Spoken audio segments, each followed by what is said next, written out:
अस्सलामुअलैकुम। Inter part 1 के revision phase 2 के टेस्ट नंबर 2 का सिलेबस मेंशन कर देते हैं। पहले फिजिक्स का chapter number 2 and chapter number 3 completes जो है इस टेस्ट का सिलेबस है। चैप्टर नंबर 2 आपके पास है वेक्टर्स एंड इक्विलिब्रियम। बोर्ड की स्कीम के अकॉर्डिंग इसमें से 2 MCQs आएंगे, 3 शॉर्ट क्वेश्चन और 1 लॉन्ग क्वेश्चन। और लॉन्ग क्वेश्चन की पेयरिंग बनती है चैप्टर नंबर 2 की चैप्टर नंबर 3 के साथ। यानी इसमें आप लोगों के इस चैप्टर के अंदर से चैप्टर नंबर 2 में से या तो न्यूमेरिकल आ सकता है 3 मार्क्स का, या फिर आ सकता है थ्योरी पोर्शन 5 मार्क्स का। इंपॉर्टेंट एक्सरसाइज क्वेश्चन है 2.1, 2.2, 2.5, 2.8, 2.9, 2.10 और 2.11। अच्छा, ये सारे जो मैंने मेंशन किया है ये गुजरावाला बोर्ड के अकॉर्डिंग मेंशन करती हैं पॉइंट्स के कौन कौन से ईयर में ये आ चुके हैं और कितने टाइम और ओवरऑल ये आते हैं। इसी तरह से 2.17 वाला शार्ट भी इंपॉर्टेंट है, 2.18 और 2.21। अब आते हैं इंपॉर्टेंट न्यूमेरिकल्स पे। फर्स्ट न्यूमेरिकल आपके पास है 2.3, फिर 2.7, 2.14, 2.17 और 2.10। Important example number 2 and example number 4। Important short question, ये वो शॉर्ट क्वेश्चन हैं जो गुजरावाला बोर्ड के पास पेपर्स में अवेलेबल हैं, पास पेपर में आ चुके हैं। अब इसमें सबसे पहला शॉर्ट क्वेश्चन है differentiate between static and dynamic equilibrium. अच्छा, एक चीज़ याद रखिएगा, जो इक्विलिब्रियम वाला टॉपिक है वो शॉर्ट और MCQ उसके लिए बहुत ज़्यादा इंपॉर्टेंट है, अच्छी तरह प्रिपेयर करें। तो इसमें आप लोगों ने इक्विलिब्रियम जो लास्ट वाला टॉपिक है चैप्टर नंबर 2 का, उसमें आप लोगों ने इक्विलिब्रियम की कंडीशंस पढ़ी थी। उसमें हाईलाइटेड बॉक्स के अंदर स्टैटिक इक्विलिब्रियम और डायनामिक इक्विलिब्रियम की डेफिनेशन मेंशन है। स्टैटिक जब आप रेस्ट पे होगा और डायनामिक जब मूव कर रहे हो।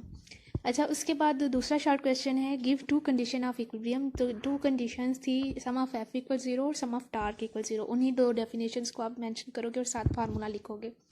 फिर पूछा गया show that square of a vector is a scalar quantity.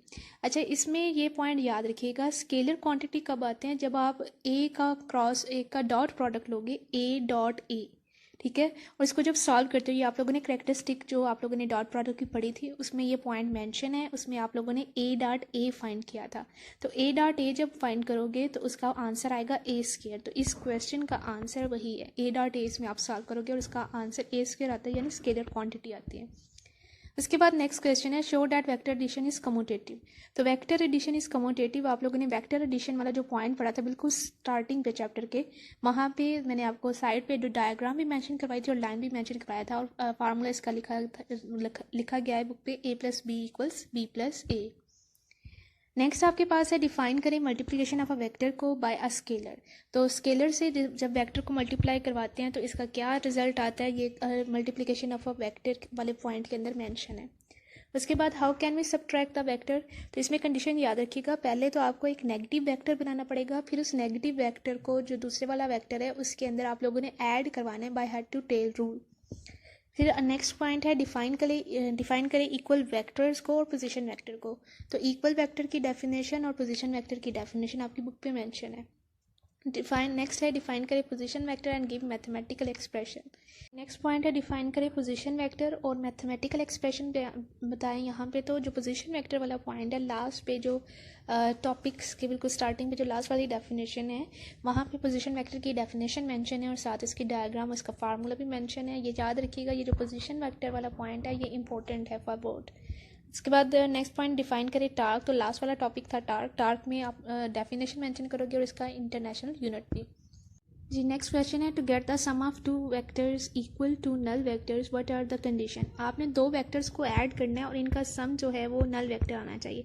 तो आपकी बुक पे नल वेक्टर वाले पॉइंट जो है उसमें आप लोग देख सकते हो इस तरह से फार्मूला लिखा है A + -A। इसका जो आंसर है वो नल वेक्टर आएगा, ठीक है। तो ये पॉइंट आप लोगों ने वहाँ से मेंशन करना है, यानी एक पॉजिटिव वेक्टर और उसी के एक नेगेटिव वेक्टर को जब आप ऐड अप करोगे तो उनका आंसर नल वेक्टर आता है। इसके बाद है what is orientation of vector R when Rx and Ry have opposite sign. अच्छा, आप लोगों ने जो vector addition by rectangular component वाला टॉपिक पढ़ा, उसके लास्ट पे नेक्स्ट पेज पे आप देखोगे लास्ट पे 4 पॉइंट्स लिखे हैं, कंडीशंस मेंशन है क्वाड्रेंट के अकॉर्डिंग। तो यहाँ पे उसने पूछा है कि R की ओरिएंटेशन क्या होगी, मतलब कौन से क्वाड्रेंट में लाई करता है, कि कौन सा एंगल मेंशन करोगे आप जब Rx और Ry दोनों ही नेगेटिव हो। तो इसका आंसर होगा जो है सेकंड क्वाड्रेंट और फोर्थ क्वाड्रेंट, क्योंकि सेकंड क्वाड्रेंट और फोर्थ क्वाड्रेंट के अंदर जो आपके पास साइंस है Rx और Ry के वो अपोजिट होते हैं। उसके बाद नेक्स्ट है स्टेट करें right hand rule of cross product. तो क्रॉस प्रोडक्ट में आप लोगों ने जो कैरेक्टरिस्टिक पढ़ी थी, कैरेक्टरिस्टिक के ऊपर जो पॉइंट है उसमें राइट हैंड रूल मेंशन है। उसके बाद इंपॉर्टेंट लॉन्ग क्वेश्चन में पहला लॉन्ग क्वेश्चन है डिस्क्राइब करें addition of vectors A and B by using rectangular component. तो vector addition by rectangular component वाला टॉपिक है ये। उसके बाद है what are rectangular components, explain how a vector is obtain from its rectangular component. अच्छा, ये वाला जो क्वेश्चन है ये 2019 के पेपर में आया था और ये चीज़ याद रखिएगा। Vector addition by rectangular components के पीछे वाला जो टॉपिक है जिसमें आप लोगों ने ए एक्स का फार्मूला फाइंड किया, A cos theta, A Y का फार्मूला फाइंड किया, ए साइन थीटा, उसके बाद आपने थीटा फाइंड किया, theta equals tan inverse A Y over A X. तो वो सारी डेरिवेशन इसमें की जाती है। ये vector addition by rectangular component से पीछे वाला टॉपिक है। इसके बाद define and explain the term torque, discuss torque in case of rigid body. ये जो लास्ट वाला टॉपिक है चैप्टर नंबर 2 का टार्क, वो वाला टॉपिक इसमें आएगा। उसके बाद नेक्स्ट है डिफाइन करें scalar product of two vectors and give its 4 characteristic. ये जो स्केलर प्रोडक्ट है इसे हम डॉट प्रोडक्ट भी कहते हैं और इसमें आप लोग स्केलर प्रोडक्ट की डेफिनेशन लिखोगे, फिर इसकी फिजिकल सिग्निफिकेंस एंड नेक्स्ट इसके एग्जाम्पल्स भी मेंशन करोगे और उसके बाद इसकी कैरेक्टरिस्टिक। नेक्स्ट है डिफाइन करें वेक्टर प्रोडक्ट। तो vector product basically cross product है, तो इसमें आप क्रॉस प्रोडक्ट को एक्सप्लेन करोगे। नेक्स्ट आप डिस्कस करते हैं चैप्टर नंबर 3। चैप्टर नंबर 3 आपके पास है मोशन एंड फोर्स। बोर्ड की स्कीम के अकॉर्डिंग इसमें से 2 MCQs, 4 शॉर्ट क्वेश्चन और 1 लॉन्ग क्वेश्चन आता है और इसका जो पेयर है वो चैप्टर नंबर 2 के साथ मेंशन है। और ये चीज़ याद रखिएगा, या तो चैप्टर नंबर 3 में से न्यूमेरिकल आएगा या थ्योरी पोर्शन। न्यूमेरिकल आया तो 3 मार्क्स का और अगर थ्योरी पोर्शन पूछा गया तो 5 मार्क्स का। उसके बाद इंपॉर्टेंट शॉर्ट क्वेश्चन है 3.1, 3.2, 3.3, 3.6, 3.7, 3.9, 3.12 एंड 3.13। और ये मैंने मेंशन कर दिया कि बोर्ड के अकॉर्डिंग ये कौन कौन से गुजरात वाला बोर्ड के अकॉर्डिंग कौन कौन से ईयर्स में आ चुके हैं। नेक्स्ट है इंपॉर्टेंट न्यूमेरिकल है 3.4, 3.8, 3.10, 3.12 and 3.13। Important example number 5। Important short question अब इसमें मेंशन कर लेते हैं जो बोर्ड में आ चुके हैं। पहला शॉर्ट है show that rate of change of momentum is equal to applied force.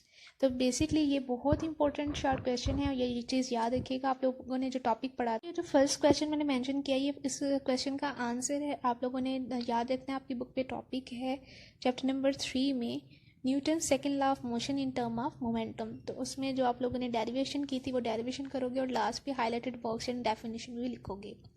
उसके बाद है proof that area between velocity time graph and time axis is numerically equal to distance covered by the object.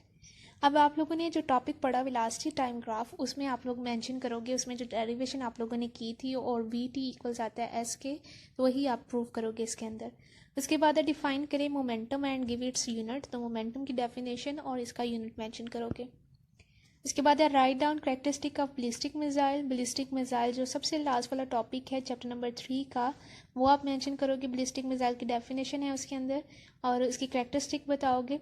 उसके बाद है define करें instantaneous velocity of a moving body. तो instantaneous velocity की definition आपको मेंशन करवाई थी, वो आप लिखोगे। नेक्स्ट है explain what is mean by projectile motion. Projectile motion की डेफिनेशन आप एक्सप्लेन करोगे। तो अब आपने इसमें याद रखना है, इसमें 2 डायमेंशनल मोशन थी under constant acceleration due to gravity. इसके बाद है डिस्क्राइब करें Newton first law of motion. अच्छा, ये चीज़ याद रखिएगा, न्यूटन के तीनों लॉज ही बोर्ड में आ चुके हैं। तो ये तीनों लॉज और इसमें फोर्स की डेफिनेशन, न्यूटन की जो फोर्स का यूनिट है न्यूटन की डेफिनेशन, इनर्शिया की डेफिनेशन, ये सारे पॉइंट्स आप लोगों ने याद रखने हैं। उसके बाद है what is ballistic flight and ballistic missile. तो ये फिर से वही पॉइंट है, लास्ट वाला टॉपिक जो चैप्टर नंबर 3 का है उसमें आप लोगों ने बैलिस्टिक मिसाइल और बैलिस्टिक फ्लाइट दोनों की डेफिनेशन पढ़ी थी। उसके बाद है what is difference between average and instantaneous velocity explain. तो अब एवरेज वेलोसिटी और इंस्टेंटेनियस वेलोसिटी की डेफिनेशन मेंशन करोगे, साथ फार्मूला भी लिखोगे। उसके बाद है how and the acceleration and distance covered bye a body can be measured from VT graph. तो वेलोसिटी टाइम ग्राफ में ये वाला क्वेश्चन, इस क्वेश्चन में आप लोग बताओगे कि VT ग्राफ से किस तरह से एक्सेलरेशन और डिस्टेंस फाइंड किया जाता है। तो इसके केसेस में ही आप लोगों ने डिस्कस किया था इससे। उसके बाद फिर से पॉइंट है स्टेट करें Newton third law of motion और इसकी 2 एग्जांपल्स पे लिखें। उसके बाद स्टेट करें Newton second law of motion और इसकी एग्जांपल भी आप लिखोगे। उसके बाद ये भी पूछा गया कि ऐसा यूनिट ऑफ फोर्स जो है उसको भी डिफाइन करें। तो ऐसा unit of force basically Newton है, तो आपने न्यूटन की डेफिनेशन लिखनी है। उसके बाद है define average and instantaneous velocities of the moving body under what conditions they are equal. तो आपको ये पॉइंट याद होगा, मैंने मेंशन करवाया था कि एवरेज और इंस्टेंटेनियस वेलोसिटी जो है वो कौन सी कंडीशन के अंदर इक्वल होती हैं। उसके बाद है define linear momentum, how it is related with second law of motion. तो आप मोमेंटम की डेफिनेशन लिखोगे और आप लोग इसके बाद ये भी मेंशन करोगे कि ये न्यूटन के सेकंड लॉ से कैसे रिलेट करता है, यानी आप डेरिवेशन करोगे Newton second law of motion in term of momentum. इसके बाद डिफाइन करें इम्पल्स। इम्पल्स की डेफिनेशन लिखोगे, does a moving object having uniform velocity has impulse. Basically ये शॉर्ट क्वेश्चन एक साइड बॉक्स है और इसमें आप याद रखो कि जब कोई बॉडी यूनिफॉर्म वेलोसिटी से मूव कर रही होगी तो उस कंडीशन में उसकी जो वेलोसिटी है वो चेंज नहीं होगी। तो अगर वेलोसिटी चेंज नहीं होगी उस कंडीशन में आपने जो फार्मूला पढ़ा इम्पल्स का, I equals mvf minus mvi, तो उस कंडीशन में vf माइनस vi ज़ीरो रहता है, इस वजह से इम्पल्स भी ज़ीरो होगा। उसके बाद नेक्स्ट पॉइंट है विच quantity remains same at all points on the trajectory of projectile either velocity और एक्सेलरेशन। जिसमें आप एक्सप्लेन करोगे कि वो कौन सी क्वांटिटी है जो प्रोजेक्टाइल मोशन में जो है वो सेम रहती है, वेलोसिटी सेम रहती है या एक्सेलरेशन। तो आप लोगों ने इसकी डेफिनेशन ही पढ़ी थी प्रोजेक्टाइल मोशन की, तो इसी से रिलेट करके आप इसका आंसर मेंशन करोगे। उसके बाद लॉन्ग क्वेश्चन में पहला लॉन्ग क्वेश्चन ये बहुत दफ़ा बोर्ड में आ चुका है। आइसोलेटेड सिस्टम को डिफाइन करें और स्टेट करें, प्रूव करें law of conservation of linear momentum. तो जो आपने टॉपिक पढ़ा चैप्टर नंबर 3 का law of conservation of linear momentum, ये वो टॉपिक है। उसके बाद है what is projectile motion, derive करें relation for maximum height and range of projectile. तो प्रोजेक्टाइल मोशन की डेफिनेशन लिखोगे और इसकी हाइट और रेंज भी फाइंड करेंगे। उसके बाद नेक्स्ट लॉन्ग क्वेश्चन ये भी बोर्ड में आ चुका है, इंपॉर्टेंट लॉन्ग है, डिफाइन करें इलास्टिक कोलिजन को और उसके बाद इलास्टिक कोलिजन के लिए आप लोगों ने जो कंडीशंस पढ़ी थी कि आपने प्रूव क्या करना है, स्पीड ऑफ अप्रोच इक्वल है स्पीड ऑफ सेपरेशन के, तो ये उससे रिलेट करता है जी। यहाँ तक सारे मेन पॉइंट्स मैंने डिस्कस कर दिए चैप्टर नंबर 2 और चैप्टर नंबर 3 के। इन पॉइंट्स को अच्छी तरह से प्रिपेयर करिएगा। लास्ट 10 to 12 ईयर्स के जितने भी पास्ट पेपर्स हैं गुजरावाला बोर्ड के वो सारे मैंने मेंशन कर दिए। होप सो आपको समझ आ गई होगी। थैंक यू, अल्लाह हाफिज़।